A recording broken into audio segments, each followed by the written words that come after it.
할렐루야. 우리 주께서 우리 모두에게 넘치는 은혜를 주시기를 원합니다.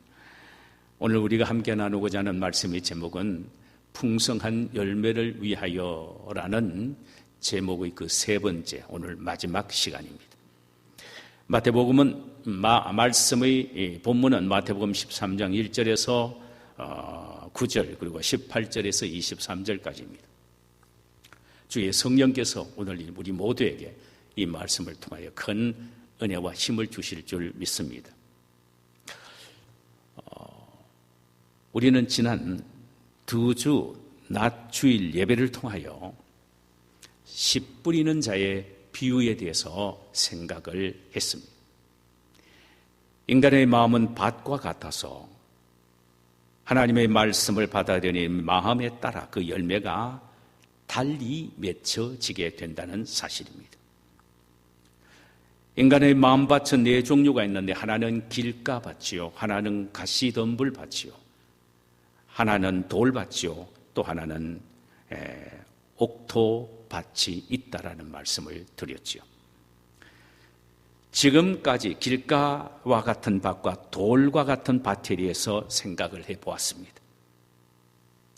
길가와 같은 밭은 원래는 괜찮았으나 자신의 마음을 잘 관리하지 않으므로 육적이고 세상적인 것들이 마음속에 들어와 종횡무진으로 움직이다가 길을 만들므로 그 옥토와 같은 우리의 마음밭이 딱딱한 길이 되어버렸다는 사실을 생각해 보았지요. 이런 사람의 마음에는 아무리 좋은 말씀의 씨를 뿌려도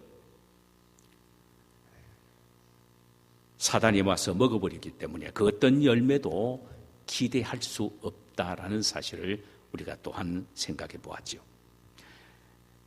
그런데 이 길가와 같은 밭을 옥토로 만드는 방법은 마치 딱딱한 밭을 쟁기로 뒤엎듯 굳은 마음의 밭을 영적인 쟁기인 회개로 뒤엎어야 된다는 사실을 생각해 보았습니다. 돌과 같은 밭은 돌짝밭과는 달리 큰 돌로 뒤덮여 있는 밭을 의미하는데 팔레스틴은 석회암으로 뒤덮인 이런 밭이 많이 있었다고 합니다. 이런 밭은 씨를 뿌려보았자 흙이 얕기에 뿌리를 깊이 내리지 못한 채 햇빛에 의하여 뿌리가 곧 말라 죽게 되어 열매를 기대할 수 없게 된다는 사실입니다. 돌밭을 옥토밭으로 만들기 위해서는 좋은 흙을 많이 덮는 것 외에는 다른 방법이 없다는 사실이죠. 돌은 누가 몰래 갖다 놓은 것이 아니라 밭의 형성과 함께 원래부터 있었듯 인간의 마음속에 돌로 구성되어 있는 돌밭은 원래부터 있었다는 사실입니다. 인색한 성품, 이해하지 못하는 얕은 마음, 타고난 인간적인 결핍된 성품 등등입니다. 이런 마음속의 돌들은 인간의 힘으로 빼낼 수도 없고 부수어 깰 수도 없습니다. 또 후천적으로 돌이 되는 경우도 있는데 처음에는 은혜를 받아서 어린 아이처럼 순수한 마음을 갖고 신앙생활을 했으나 신앙생활을 함과 동시에 또 하는 과정에 하나님의 말씀을 균형 있게 교육을 받지 못해서 다시 말하면 지정의의 인격적인 조화로운 교육을 받지 못하고 한편만 치중함으로 말미암아 왜곡된 마음이 되어서 이것이 딱딱한 돌로 형성이 되어버린 경우입니다. 어떻든 선천적이든 후천적이든 돌밭을 옥토로 만들기 위해서는 부지런한 경건 훈련을 통한 영적 은혜의 흙을 두텁게 쌓아 올리는 방법 외에는 없습니다. 여기까지 우리가 지난 2시간 동안 생각해 보았던 부분들입니다. 이 시간에는 가시떨구 같은 밭과 옥토밭에 대해서 함께 생각해 보기를 원합니다. 가시떨기가 있다는 것은 가시가 자랄 수 있을 정도의 옥토의 땅이란 말이 됩니다. 옥토에 씨를 뿌렸는데 어떻게 해서 들어왔는지 잡초가 생겨서 곡식의 영양분을 다 빼앗아 먹었기에 곡식보다 더 울창하게 자라게 된 것입니다. 우리는 이런 경우를 시골에서 많이 보게 됩니다. 봄에 보리밭에 잡초가 생겨 잡초를 제거하기 위하여 보리밭을 맵니다. 첫 번째로 매도 얼마 있지 않으면 또 잡초가 생기고, 그래서 어떤 경우에는 보리밭을 3번씩이나 매기도 합니다. 7, 8월에는 논을 매는 경우도 마찬가지입니다. 모내기를 해서 모를 심어 놓으면 한두 달쯤 지나면 논을 매게 됩니다. 얼마 되지도 않는데 벼 옆에 가라지가 생겨서 어린 벼 영양분을 다 빨아먹고 있기 때문이에요. 당시에는 지혜초제가 그렇게 신통찮았기에 일일이 손으로 논을 맸습니다. 그래서 옆에 찰싹 붙어있는, 벼에 찰싹 붙어있는 가라지를 구분해서 뽑아냅니다. 추수 때까지 어떤 경우에는 한 4번 정도 논을 매기도 하지요. 그런데 밭에서 자란 잡초나 논에서 자란 가라지는 곡식보다 훨씬 강하고 힘있게 자란다는 사실입니다. 이유는 곡식에 뿌려진 비료를 옆에 있는 잡초나 가라지가 다 빼앗아 먹어버릴 정도로 그 뿌리가 강하기 때문입니다. 예수님은 본문 22절에서 가시떨기에 뿌리웠다는 이 말씀을 주석하시기를, 말씀을 듣기는 들으나 세상의 염려와 재리의 유혹에 말씀이 막혀 결실치 못하는 자라고 말씀을 하셨습니다. 이는 옥토와 같은 우리의 마음속에 잡초가 함께 심겨져 이것이 가시떨기와 같은 엉겅퀴를 만들므로 우리의 마음속에 말씀이 떨어진다고 해도 영양분을 제대로 공급받지 못하게 된다는 것이죠. 우리가 예수를 믿고 중생했다는 것 자체는 하늘나라의 새 생명이 우리의 마음밭에 떨어졌다는 말입니다. 새 생명의 씨가 떨어진 겁니다. 새 생명의 씨. 그런데 이 새 생명의 씨는 어떻게 자라느냐? 영양분인 하나님의 말씀을 먹고 자라는 것입니다. 하나님의 말씀을 먹고 자라고 결국은 열매를 맺게 되는 것입니다. 그런데 우리 속에 새 생명의 씨 옆에 심겨진 이 잡초가 떨어진 영적인 자양분인 말씀을 차단해버리기에 생명이 자라지도 못하는 것입니다. 그럼 우리의 마음의 옥토밭에 떨어진 말씀의 씨를 가로막는 가시덤불이 도대체 무엇입니까? 예수님은 22절에서 주석하시기를 이렇게 하셨어요. 가시떨기에 뿌려졌다는 것은 말씀을 들으나 세상의 염려와 재물의 유혹의 말씀이 막혀 결실하지 못하는 자요라고 했습니다. 여기 보면은 예수님은 가시덤불을 2가지로 말씀을 하셨습니다. 하나는 세상의 염려요, 다른 하나는 재물의 유혹이라고 했습니다. 먼저 세상의 염려에 대해서 생각해 보실까요? 여기에 염려란 단어는 헬라 말로 레림나란 단어인데 이것은 분열된 마음, 갈라진 마음을 의미합니다. 감정과 생각이 신앙과 불신앙으로 나누어지고 교회와 세상으로 나누어지는 것을 말합니다.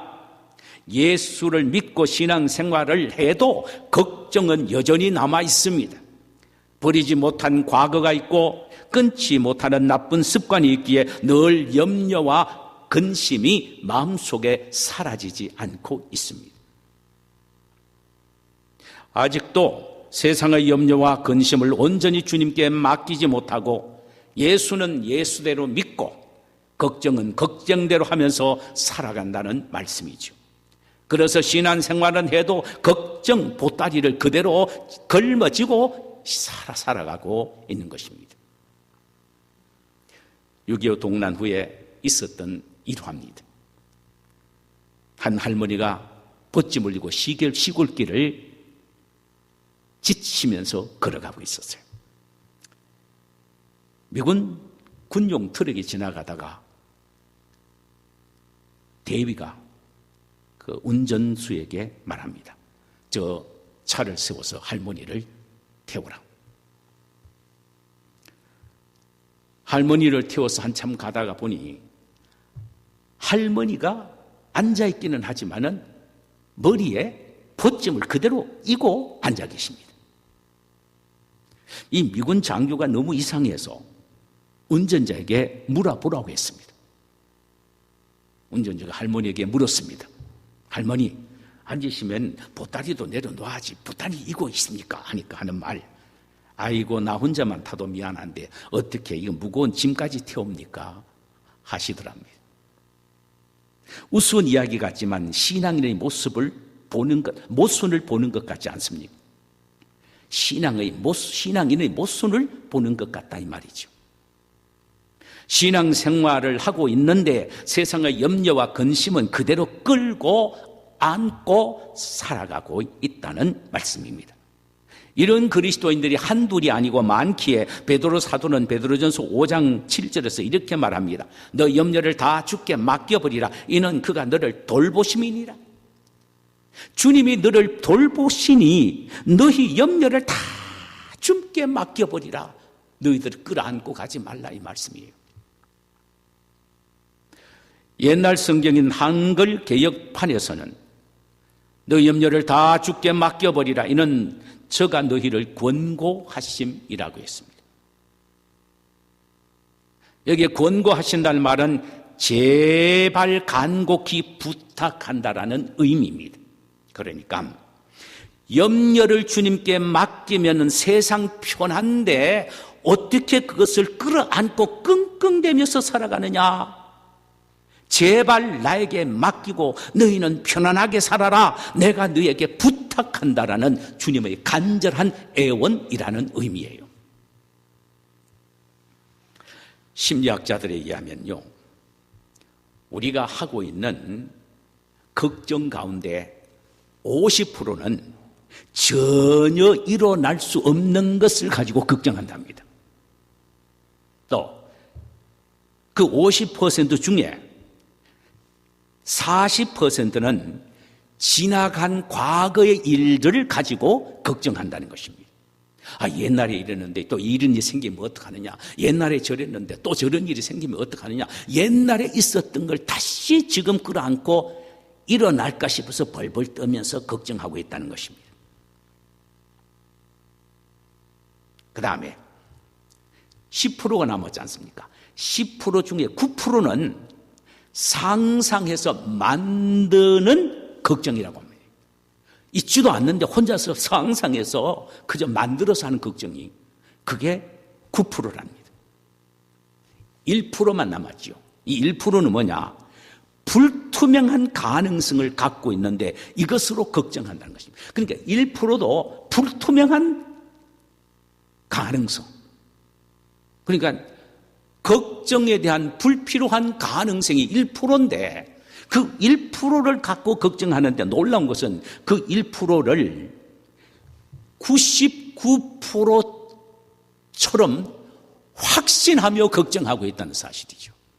그러니까 이 걱정은 감당하지 못하는 걱정이기에 우리의 걱정은 쓸데없는 것이고 시간 낭비라는 것입니다. 여러분, 걱정도 습관입니다. 자꾸 걱정을 하다 보면은 걱정의 짐에 눌려 현실처럼 생각하여 두렵고 벌벌 떠는 병리적인 현상이 생기게 되는 것입니다. 예수님은 이런 딱한 사람을 향하여 안타까운 마음으로 마태복음 6장 27절에서 이렇게 말씀하십니다.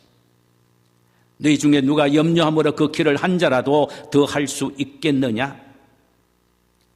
이는 염려해도 그 어떤 일도 해결할 수 없는 염려의 무용성에 대하여 말씀하신 것입니다.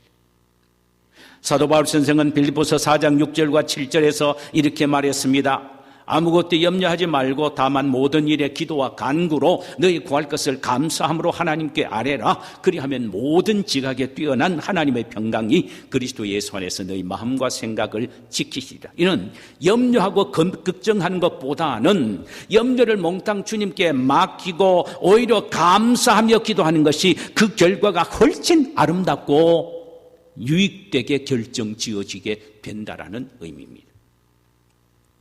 그러므로 우리는 염려를 주께 맡기되 세상의 염려와 걱정으로 가시나무 뿌리를 우리 마음속에 키우지 않기 위하여 노력해야 합니다. 노력해야 합니다. 또 하나 주님은 가시떨기 밭을 재물의 유혹이라고 말했습니다. 재물의 유혹. 여기에 재물이란 헬라 말로 플로토스란 말인데 이것은 많다, 풍성하다라는 의미입니다. 이는 풍성한 재물, 풍부한 재물을 가리키는 말인데 그렇다면 재물의 유혹이란 재물 자체에 대한 필요 욕구라기보다는 자기를 위해 더 많이 모으고 가지려고 하는 어리석은 부자와 같이 물질만을 추구하고자 하는 욕망과 욕심을 의미합니다. 많이 가진다고 그게 문제가 되는 것이 아니라 그것에 마음을 뺏기고 죽으나 사나 그것을 추구하기 위하여 노력하는 지나친 욕구와 욕망을 의미한다는 말입니다. 이런 것들은 영적으로 성장도 열매 맺지도 못하게 하는 것입니다. 예나 지금이나 인간 세상의 유혹 가운데 가장 큰 것은 바로 물질입니다. 돈 때문에 신앙심도 양심도 심지어 처자까지도 팔아먹는 세상입니다. 매일 신문의 사회면을 장식하고 있는 피비린내 나는 살인사건은 거의 대부분이 물질 때문에 일어난 것들입니다. 어떤 시인은 말합니다. 돈에 대해서 말이에요. 돈은 인간을 울리기도 하고 웃기기도 하는 요술쟁이다. 요술쟁이에 의하여 내 인생이 끌려다녀서는 안 된단 말입니다. 내 실체를 잃어버려서는 안 된다는 말입니다. 사실 돈은 우리 인간에게는 필요합니다. 교회에도 돈이 필요해야 하고 가정도 돈이 필요하고 인간관계도 돈이 필요합니다. 그러나 돈은 우리의 필요에 따라 사용되는 필요 조건이지 결코 사랑의 대상은 아닙니다. 돈을 사랑하게 되면 탐심이 마음속 깊이 뿌리를 내리고 자라서 말씀을 막아 우리의 신앙을 자라지 못하게 한다는 말씀입니다. 여기에 막는다라는 말은 헬라어 쉼푸니게이라는 말로 질식하다, 숨통을 들이막다라는 의미입니다. 질식하다, 숨통을 들이막다. 그래서 대부분의 영어 성경에는요, 이 막다라는 쉼페니게이를요, choke the word, 하나님의 말씀을 질식시키다로 번역이 되어 있습니다. choke the word. 우리가 알아야 할 것은 물질을 사랑함으로 탐욕이 마음속에 뿌리를 내리면 신앙도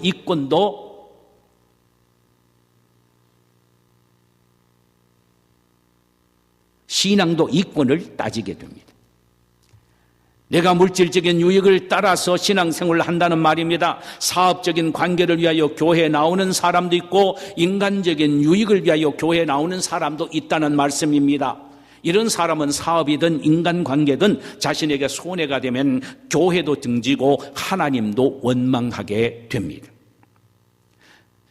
사실 예수 믿는 것과 사업과 성공의 실패와는 아무 상관이 없습니다.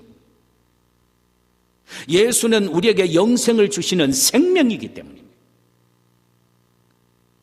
아무리 사업에 성공했다 하더라도 그 성공의 사업이 우리에게 생명을 주지 못합니다. 아무리 인생이 찬란한 인생이라 할지라도 그것이 우리 인생에 생명을 주지 못합니다.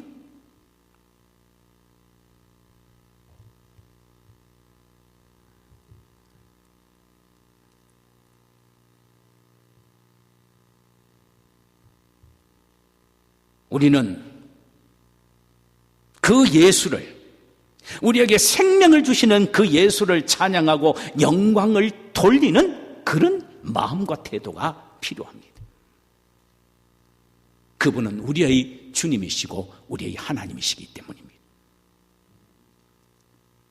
그래서 오늘 본문에서는 물질의 유혹이 주님께로 향하는 우리의 신앙을 가로막는 가시라고 말합니다. 물질의 유혹이. 물질관이 바로 되지 않으면 일만하게 뿌리가 되는 것입니다. 고로 사도 바울 선생은 디모데전서 6장 17절에서 내가 이 세대의 부한 자들을 명하여 마음을 높이지 말고 정함이 없는 재물에 소망을 두지 말고 오직 우리에게 모든 것을 후히 주사 누리게 하시는 하나님께 두라, 이렇게 말했습니다. 정함이 없이 쉬 날아가 버리는 재물에 우리의 삶의 뿌리를 두지 말고 영원히 변하지 않는 반석이신 하나님께 삶의 뿌리를 두라는 말씀이에요. 그러므로 성도 여러분, 우리는 물질적인 탐욕에 자신의 영혼을 팔아먹는 파우스트가 되지 말아야 하며 팥죽 한 그릇에 장자의 명분을 팔아버린 에서도 되지 말아야 합니다. 반대로 정욕과 물질의 유혹에도 믿음을 지켜나가는 요셉과 같은 사람이 되어야 합니다. 그럼 가시덤불과 같은 마음의 밭을 어떻게 하면 옥토로 만들 수 있을까요? 낫으로 베어서는 안 됩니다. 왜냐하면 뿌리가 그 속에 있기 때문입니다. 깊이 박힌 뿌리를 뽑아내야 합니다. 얼마나 끈질긴지 모릅니다. 이것을 뽑아내야 합니다. 시골에서는요, 제초제를 뿌려서 그래도 죽지 않으면 아예 불로 태워버립니다. 불로 태워버려요. 그렇다면 해결 방법은 두 가지입니다. 하나는 성령의 불로 태우는 것입니다. 다른 하나는 우리의 마음을 늘 새롭게 변화받는 것입니다. 매일매일 삶 속에서 우리 마음을 변화받는 것입니다. 이를 위하여 우리는 기도해야 합니다. 정욕과 죄악의 물든 마음을 성령의 불로 태워 주옵소서라고 기도해야 합니다. 또 사도 바울이 로마서 12장 2절에서 한 말씀처럼 너희는 이 세대를 본받지 말고 오직 마음을 새롭게 함으로 변화를 받아 하나님의 선하시고 기뻐하시고 온전한 뜻이 무엇인지 분별하도록 하라는 말씀처럼 매일매일 우리의 마음을 변화시키기 위하여 경건 훈련에 힘을 써야 하는 것입니다. 그래서 염려와 재물의 유혹이 우리의 마음의 밭에 뿌리를 내리지 못하게 해야 합니다. 마지막으로 생각해 볼 것은 옥토밭입니다. 생각만 해도 기분이 좋고 흥분이 되는 말입니다. 23절 보니까 좋은 땅에 뿌려졌다는 것은 말씀을 듣고 깨닫는 자니 결실하여 어떤 것은 100배, 어떤 것은 60배, 어떤 것은 30배가 되느니라 하시더라. 목회를 하면서 참 이런 사람 만나는 것만큼 행복한 것이 없습니다. 그저 말씀만 뿌려줘도 잘 자랍니다. 왜? 밭이 좋으니까. 특별히 잔소리하거나 권면하거나 어드바이스 할 필요가 없습니다. 말씀이 뿌려지면 그대로 옥토처럼 받아들입니다. 얼마나 아름다운지 모릅니다.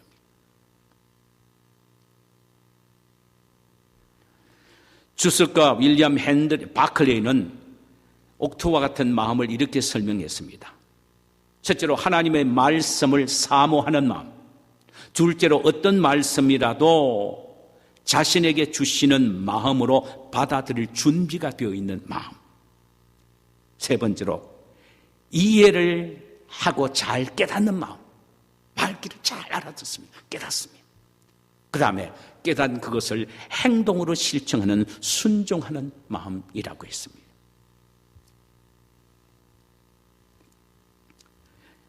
이 설명들을 종합해 보면 옥토밭과 같은 마음이란 말씀을 들을 때 나에게 주시는 말씀으로 아멘 하며 진지하게 듣고 그 들은 말씀대로 순종하는 겸손한 마음을 말하지요. 이런 사람은 풍성한 영적인 열매를 거두게 된다는 것입니다. 사도 바울은 골로새 교회에게 좋은 밭이 맺는 열매가 어떤 것인지를 구체적으로 설명해 주면서 바로 이런 열매를 맺기를 바라는 간절한 마음의 기도를 드리는 장면이 나옵니다. 골로새서 1장 9절에서 12절입니다. 이로써 우리가 듣던 날부터 너희를 위하여 기도하기를 그치지 아니하고 구하노니 너희로 하여금 모든 신령한 지혜와 총명의 하나님의 뜻을 아는 것으로 채우게 하시고 주께 합당하게 행하여 범사에 기쁘게 하고 모든 선한 일에 열매를 맺게 하시며 하나님을 아는 것에 자라게 하시고 그의 영광의 힘을 따라 모든 능력으로 능하게 하시며 기쁨으로 모든 견딤과 오래 참음에 이르게 하시고 우리로 하여금 빛 가운데서 성도의 기업의 부분을 얻기에 합당하게 하신 하나님께 감사하시기를 원하노라. 감사하게 하시기를 원하노라. 바울은 이 구절을 통하여 좋은 밭이 맺는 열매를 4가지로 구분을 했습니다. 첫 번째로는 9절입니다. 너희로 하여금 모든 신령한 지혜와 총명의 하나님의 뜻을 아는 것으로 채우고 오라고 했는데, 이 말은 성령께서 주시는 모든 지혜와 판단력으로 하나님의 뜻이 무엇인지를 바로 깨닫고 아는 데까지 나아가는 것을 말한다고 했습니다. 둘째로 10절입니다. 주께 합당하게 행하여 범사에 기쁘시게 하고 모든 선한 일에 열매를 맺게 하시며 하나님을 아는 것에 자라게 하시고 라고 했는데, 이는 하나님의 뜻을 아는 데에 그치지 않고 하나님의 뜻을 아는 데에서 그치지 않고 그 뜻대로 삶을 합당하게 살아드림으로 범사여 하나님을 기쁘시게 하는 선한 일의 열매를 맺는 삶이라고 했습니다. 여러분, 하나님의 뜻을 우리가 알고 행할 때 그 모습을 보고 하나님이 기뻐하십니다.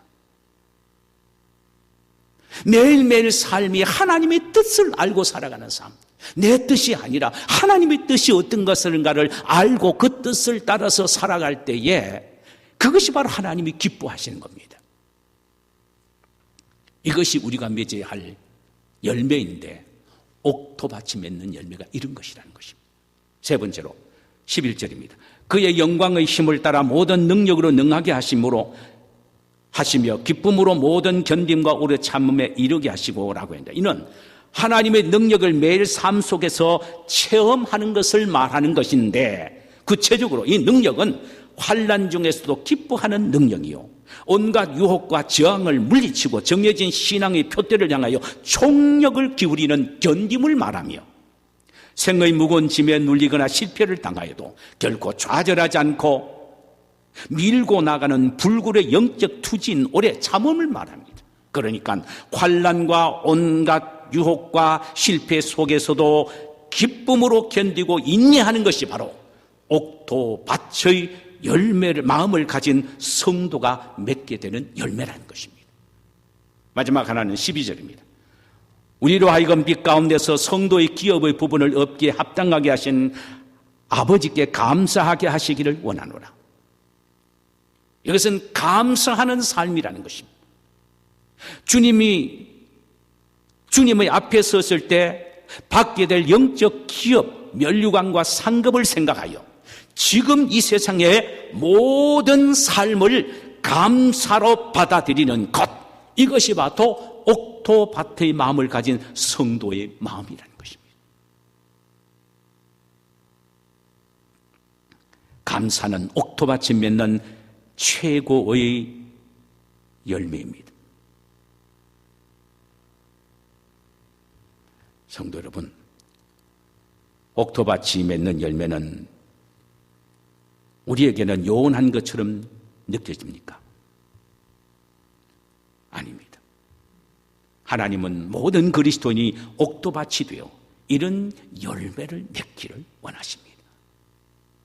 이런 열매를 맺을 때에 범사에 하나님을 기쁘시게 해드리고 우리 역시 행복해진다는 사실입니다. 이런 밭을 가진 성도들과 만나고 교제를 하고 신앙생활하는 것만큼 황홀하고 행복한 것은 없을 것입니다. 우리는 오늘 두 종류의 마음밭에 대해서 생각해 봤습니다. 가시떨기 밭과 옥토밭입니다. 세상의 염려와 재물의 유혹이 가시떨기가 되어 우리 마음밭에 떨어지는 말씀이 자라지도 열매 맺지도 못하게 한다는 사실입니다.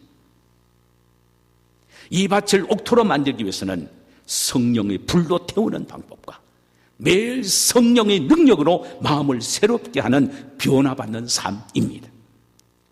이를 위하여 우리는 기도해야 합니다. 옥토 같은 마음밭은 뿌린 대로 자라고 심은 대로 열매를 맺게 된 것입니다. 우리의 마음이 옥토밭이 되어 성령이 주신 판단력으로 하나님의 뜻을 바로 깨닫고 깨달은 하나님의 뜻을 바로 실천함으로 하나님 앞에 영광과 기쁨을 드릴 수 있기를 원합니다. 매일매일 하나님의 능력을 체험하여 환난과 유혹 속에서도 견디고 인내하며 하나님이 주실 영적인 기업을 바라고 감사하는 성도가 되어 하나님께도 영광이 되고 우리 모두에게도 큰 축복이 되는 그런 옥토밭과 같은 성도님들이 되시기를 주님의 이름으로 축원합니다. 자, 우리 시간에 찬송 한 장 부르실까요? 찬송가 286장을 부르도록 하십시다.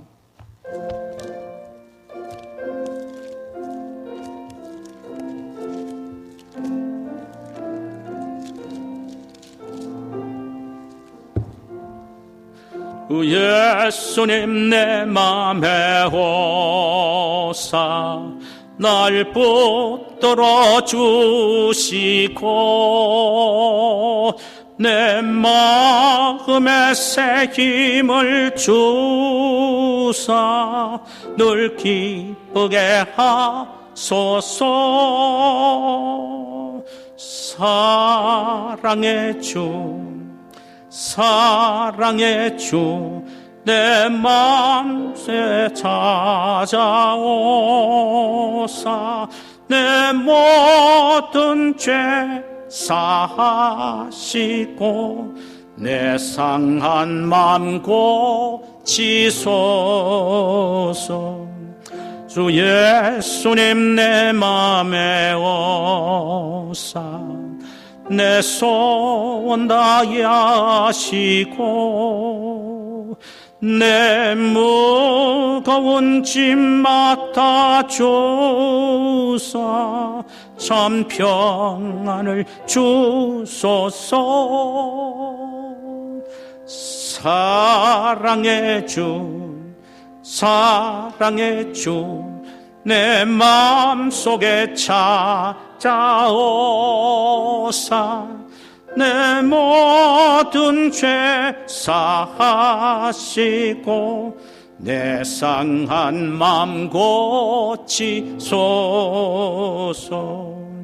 주 예수님 내 맘에 오사 날 정결케 하시고